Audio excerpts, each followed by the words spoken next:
ನಮಸ್ಕಾರ ಎಲ್ಲರಿಗೂ. ಇವತ್ತಿನ ವಿಡಿಯೋದಲ್ಲಿ ಸೂಪರ್ ಆಗಿ ವಿಭಿನ್ನವಾಗಿ ಚಿಕನ್ ಮಸಾಲೆ ಮಾಡ್ತಾ ಇದ್ದೀನಿ.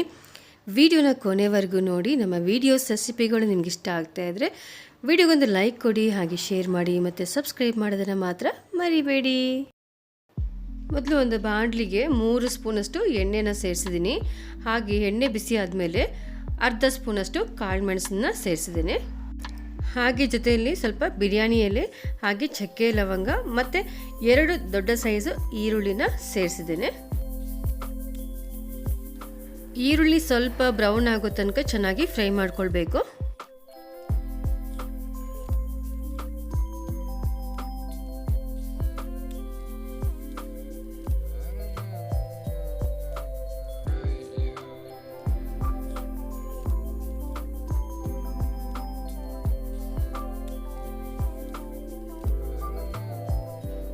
ಈಗ 2 ಸ್ಪೂನಷ್ಟು ಶುಂಠಿ ಬೆಳ್ಳುಳ್ಳಿ ಪೇಸ್ಟ್ನ ಸೇರಿಸ್ತಾ ಇದ್ದೇನೆ.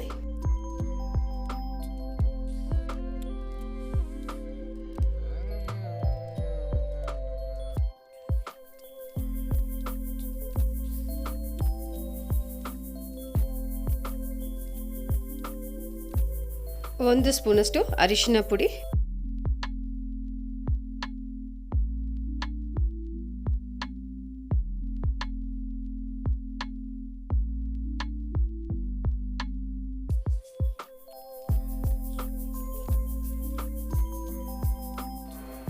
ಈಗ 2 ಟೊಮೆಟೊನ ಸೇರಿಸ್ತಾ ಇದ್ದೀನಿ.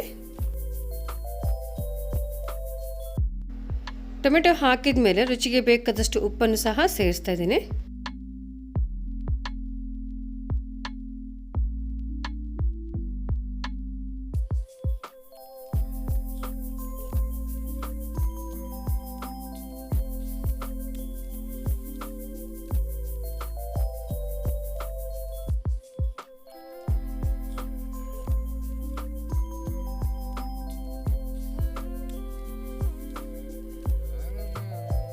ಟೊಮೆಟೊ ಚೆನ್ನಾಗಿ ಫ್ರೈ ಆದಮೇಲೆ 1 ಸ್ಪೂನಷ್ಟು ಖಾರದ ಪುಡಿನ ಈಗ ಸೇರಿಸ್ತಾ ಇದ್ದೀನಿ.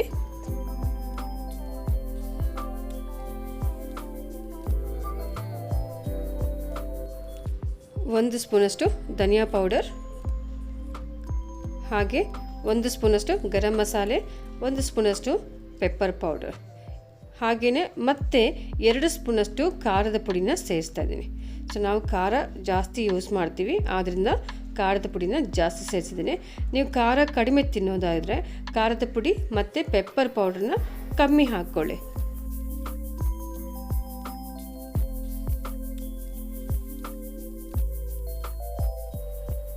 ಈಗ ನಾನಿಲ್ಲಿ 1 kg ಚಿಕನ್ನ ಸೇರಿಸ್ತಾ ಇದ್ದೀನಿ.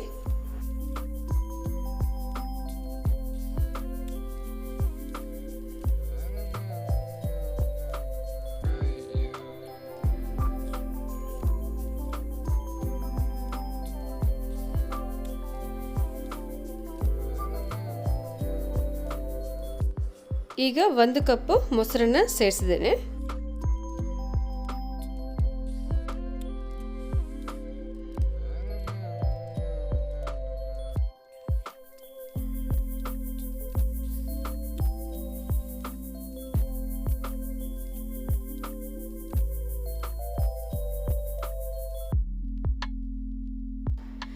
ಮೊಸರು ಹಾಕಿ ಚೆನ್ನಾಗಿ ಮಿಕ್ಸ್ ಮಾಡಿದ ಮೇಲೆ 15 ನಿಮಿಷಕ್ಕೆ ಚೆನ್ನಾಗಿ ಚಿಕನ್ನ ಬೇಯಿಸೋಣ.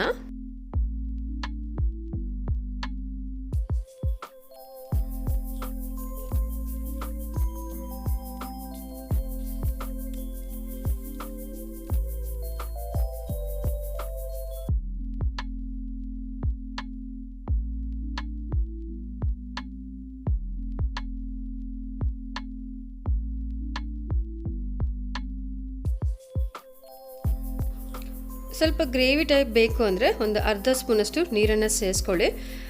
ಈಗ ಕೊನೆಯಲ್ಲಿ ನೋಡಿ ಚೆನ್ನಾಗಿ ಚಿಕನ್ ಬೇಯ್ತಾ ಇದ್ದೆ. ಕೊನೆಯಲ್ಲಿ 4ರಿಂದ 5 ಹಸಿ ಮೆಣಸನ್ನು ಹಾಕಿದ್ದೀನಿ, ಪೂರ್ತಿಯಾಗಿ ಕಟ್ ಮಾಡಿಲ್ಲ. ಹಾಗೆ ಸ್ವಲ್ಪ ಕೊತ್ತಂಬರಿ ಸೊಪ್ಪನ್ನು ಸೇರಿಸಿದ್ದೇನೆ. ಹಾಗೆಯೇ ಸ್ವಲ್ಪ ಕಸ್ತೂರಿ ಮೆಂತ್ಯನ್ನು ಸಹ ನಾನಿಲ್ಲಿ ಸೇರಿಸ್ತೇನೆ. ಇದು ಕೊನೆಯಲ್ಲಿ ಹಾಕಬೇಕು. ಸೊ ಎಲ್ಲ ಒಟ್ಟಿಗೆ ಈಗ ಚೆನ್ನಾಗಿ ಒಂದ್ಸರಿ ಮಿಕ್ಸ್ ಮಾಡ್ಕೊಂಡು ಬಿಡ್ತೇನೆ.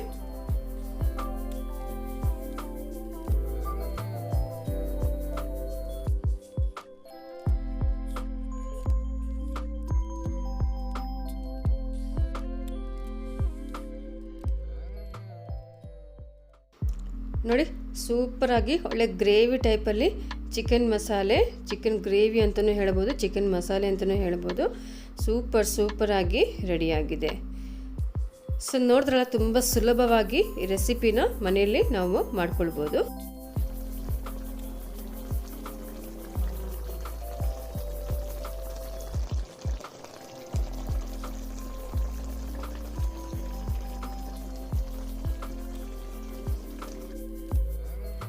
ಸೊ ನೋಡಿದ್ರಲ್ಲ, ರೆಸಿಪಿ ತುಂಬ ಸಿಂಪಲಾಗಿ, ಈಸಿಯಾಗಿ, ಟೇಸ್ಟಿಯಾಗಿ ಬಂದಿದೆ ಅಂತ. ಸೊ ನೀವು ಸಹ ಈ ರೆಸಿಪಿನ ಮನೇಲಿ ಒಂದ್ಸರಿ ಟ್ರೈ ಮಾಡಿ. ಹಾಗೆ ನಿಮ್ಮ ಫ್ಯಾಮಿಲಿಯೊಟ್ಟಿಗೆ ಕುಂತು ಖುಷಿಯಾಗಿ ಎಲ್ಲರೂ ಊಟ ಮಾಡಿ. ಹಾಗೆ ಎಲ್ಲರೂ ಸಹ ಯಾವಾಗಲೂ ಖುಷಿಯಾಗಿರಿ.